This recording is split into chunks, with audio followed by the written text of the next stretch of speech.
Why do you keep falling for people who can't love you back? It always starts the same. There's a pull, magnetic, intense, undeniable. You meet someone who seems different, mysterious, deep. They say just enough to make you feel special, but not enough to feel safe. And still, you lean in, because something about them feels familiar, like home, but the kind that keeps you waiting at the door. You fall for the ones who don't call back, the ones who say, "I'm not ready," but keep you close enough so you don't walk away. You tell yourself it's chemistry, that it's just bad timing, that they're scared, not unwilling, that maybe you can be the one to change them. And even when you know you're hurting, you keep reaching. You give more. You stay longer. You hope harder. You don't just want love. You want their love. Because if you can get them, the emotionally distant, the half there, half gone, the one who makes you feel invisible and addicted at the same time, to finally choose you, maybe then you'll feel worthy. But night after night, it's the same pattern. You open wide. They stay closed. You explain your feelings. They shut down. You offer depth. They offer distance. And your heart, once so full of hope, becomes a graveyard of almosts, maybes, and what-ifs. So you ask yourself the question you're terrified to face. Why do I keep falling for people who can't love me back?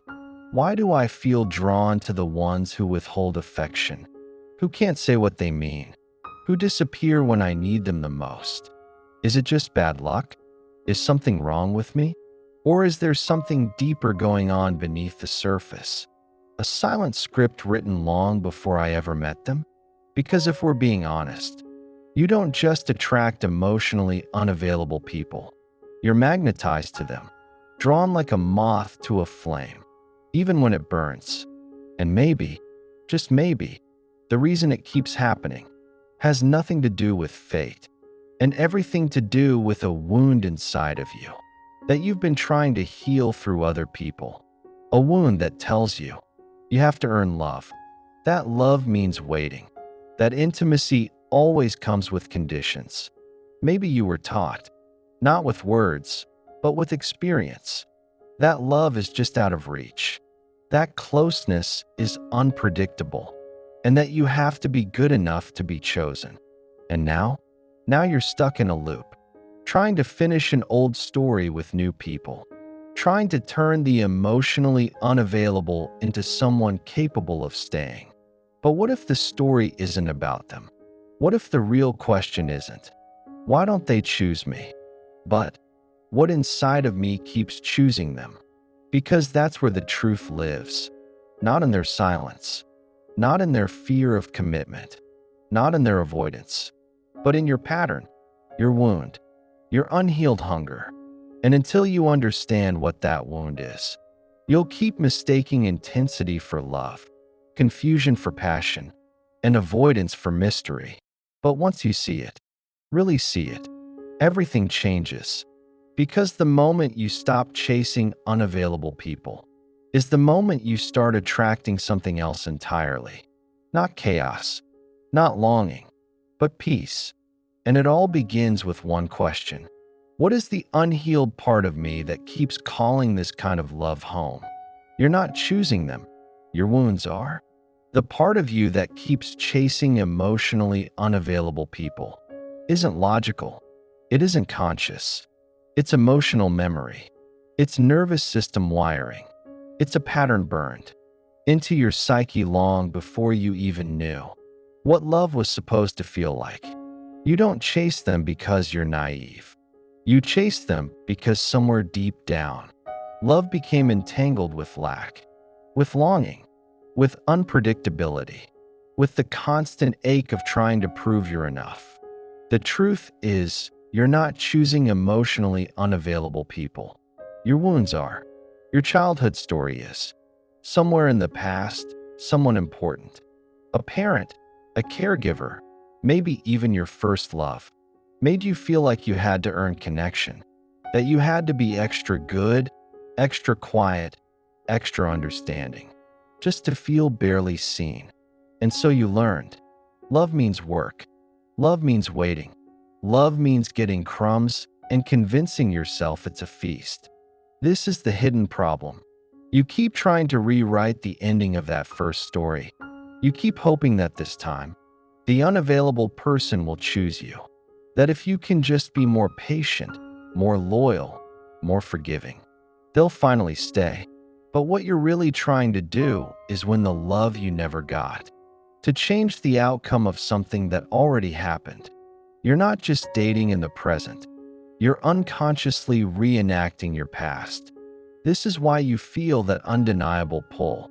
Why someone's emotional unavailability doesn't repel you. It hooks you. Because it matches the emotional environment you grew up in. Familiarity is mistaken for chemistry. Anxiety is mistaken for excitement. And silence, that haunting, painful silence, feels like home. Not because it's healthy, but because it's what your nervous system expects. Carl Jung said, "Until you make the unconscious conscious, it will direct your life, and you will call it fate." You keep calling it fate. You say, "I always fall for the wrong ones." But the truth is, you're not falling. You're returning, over and over again, to the emotional blueprint of your past. And the scariest part? Until you heal it, emotionally available people will feel boring, too easy, too calm, because you've equated intensity with love. You've come to believe that love must be earned, not received. That love should feel like a chase, a high-stakes gamble, not a soft place to land. So when someone shows up and says, "I like you, I want to be here, I'm not going anywhere," you flinch. You push them away. You question their sincerity, not because they're wrong, but because that kind of safety feels foreign. This is what unhealed attachment does. It confuses inconsistency with passion.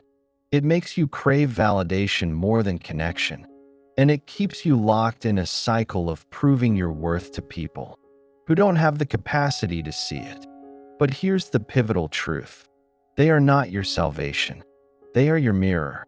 They reflect back to you the places where you've abandoned yourself.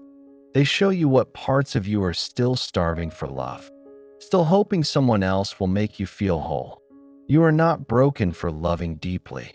You are not weak for wanting connection.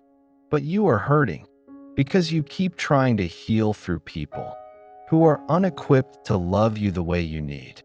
And maybe you've even made it your mission to be the exception, to be the one who changes them, to be the reason they finally open up.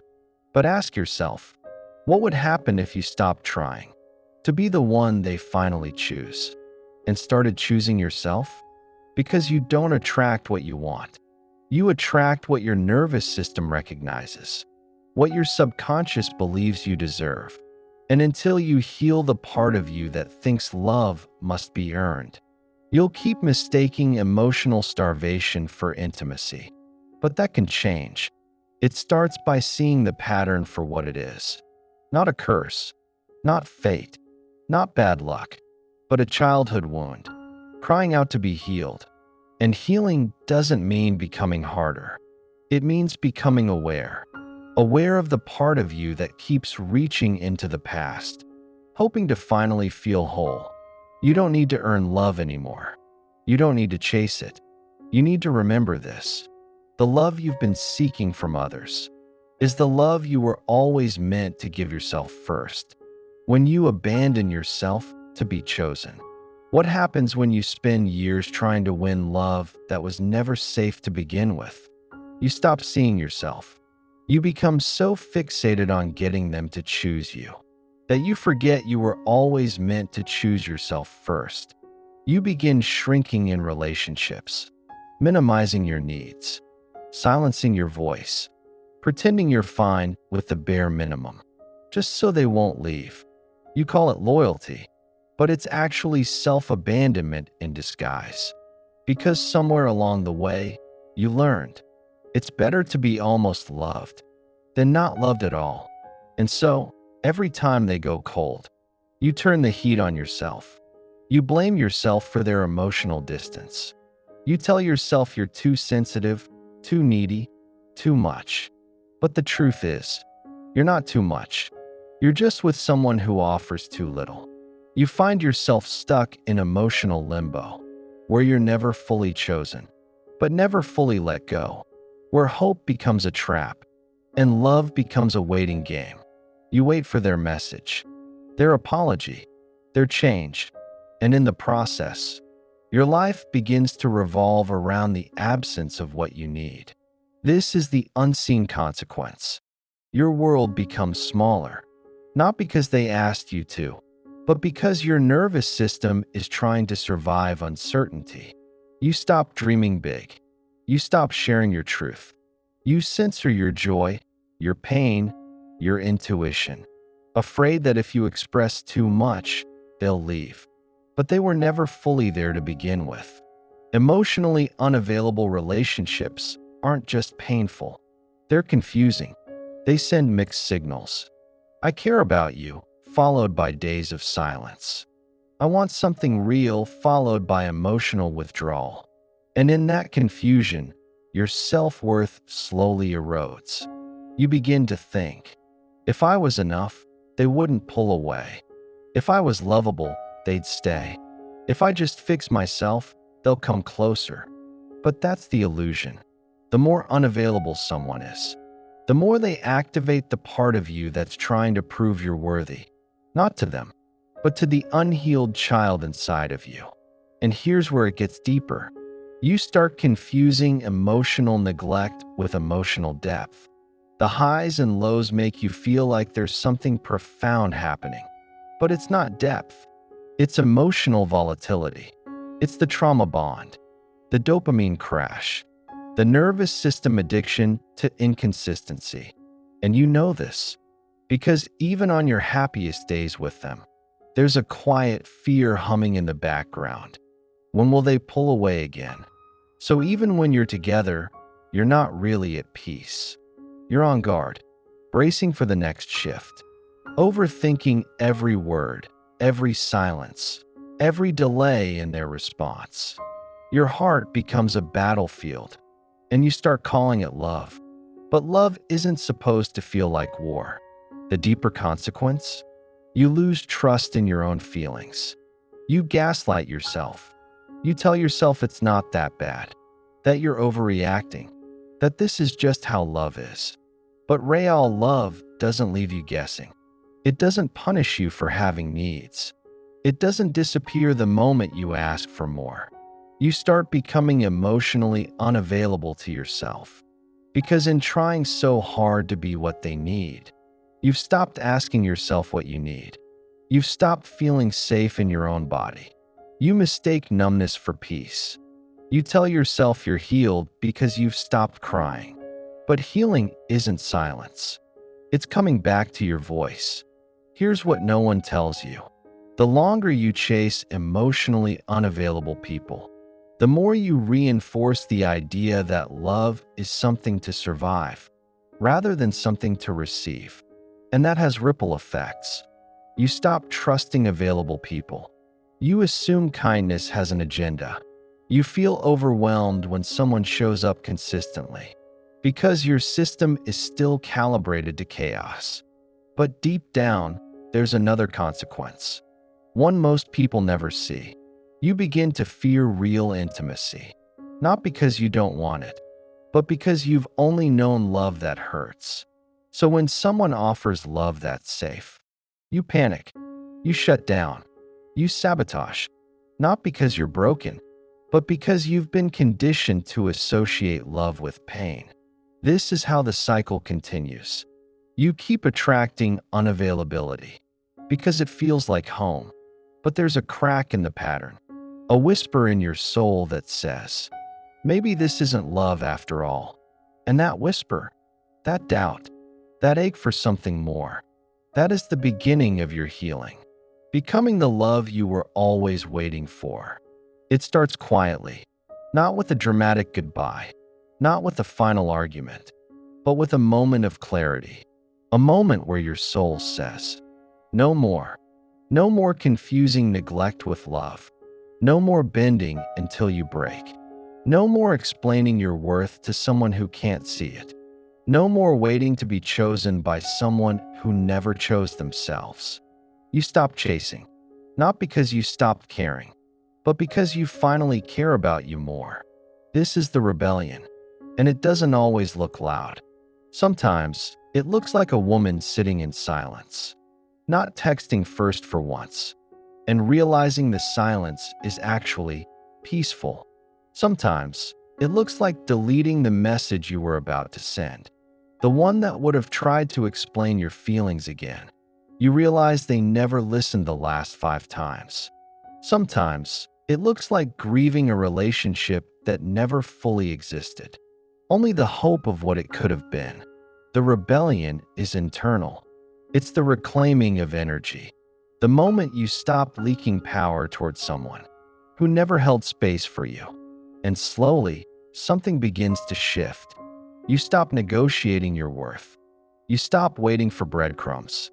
You stop performing emotional CPR for someone emotionally comatose. You start coming home to yourself.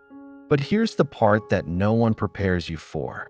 When you finally detach from the emotionally unavailable, you feel empty at first, not because you made the wrong choice, but because your nervous system was addicted to the roller coaster.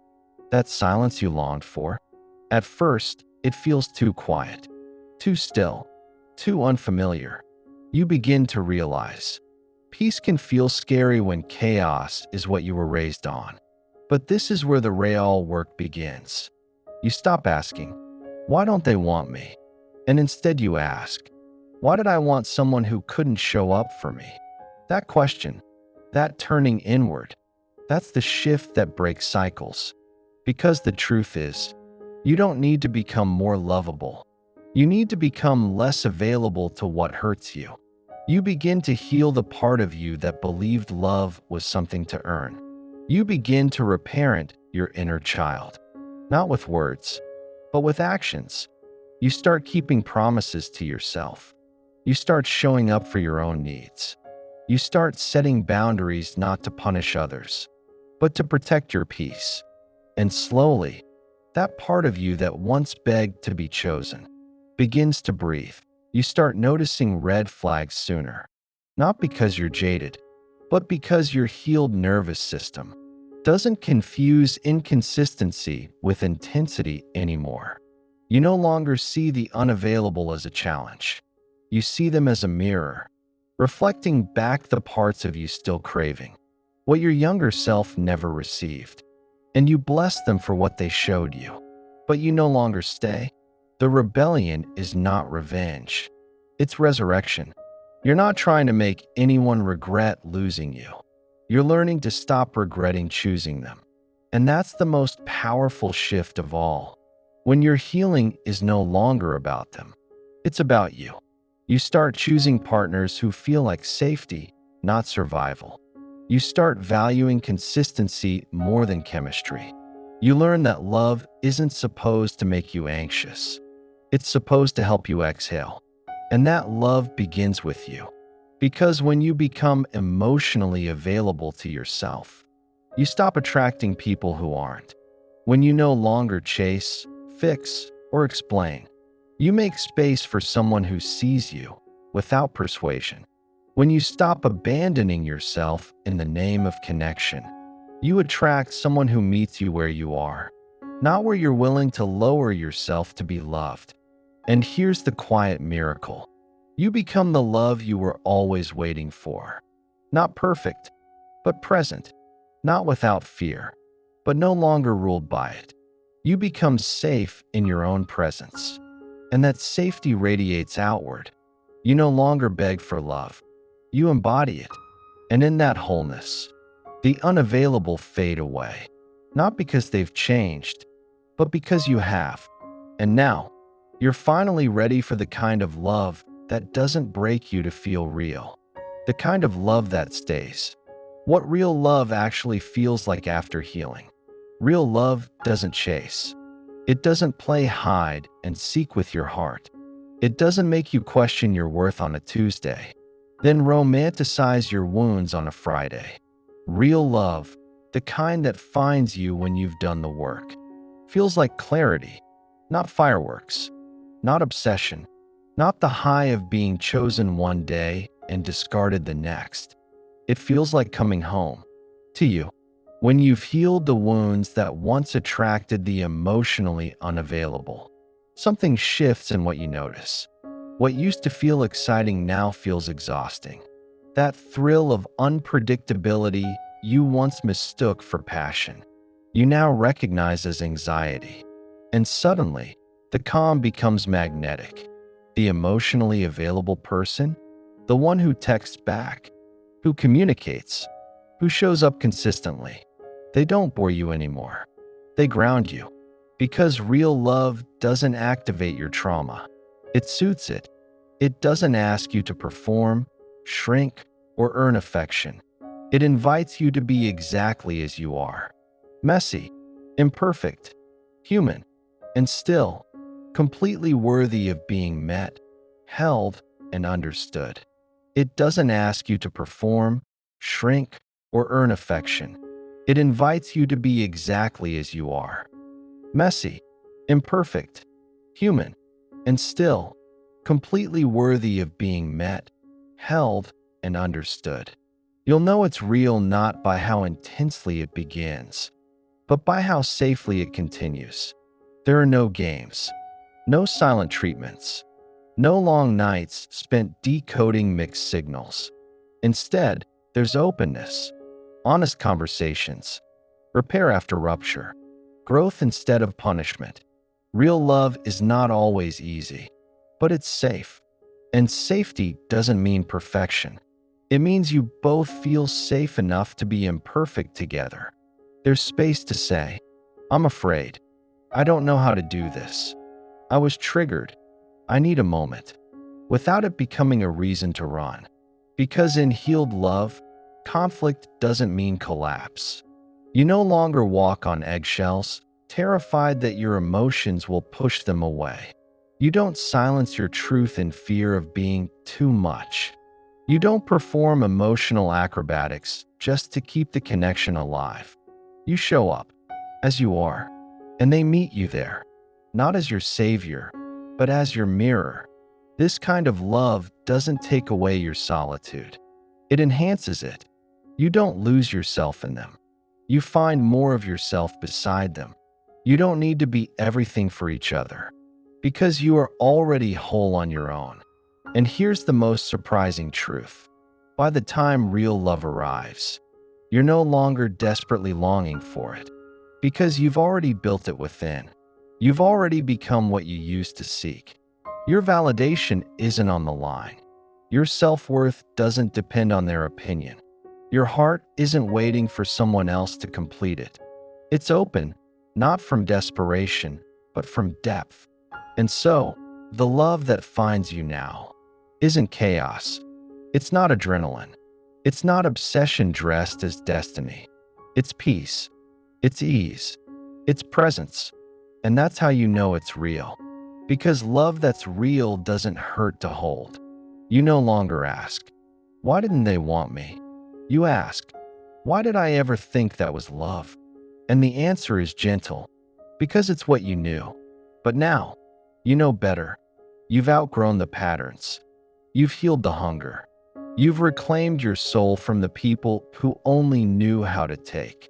You are no longer available for what isn't available to you. And that's what makes space for a love that stays. Not because it has to, but because it chooses to. Every day, with presence, with peace, with truth. And that's your story now. You stopped waiting to be chosen. You stopped chasing the emotionally absent. You stopped handing your heart to people who didn't have the capacity to hold it. You chose you. And by doing so, you became the kind of person who attracts a love that feels like freedom. Not because it saves you, but because it meets you where you've already saved yourself.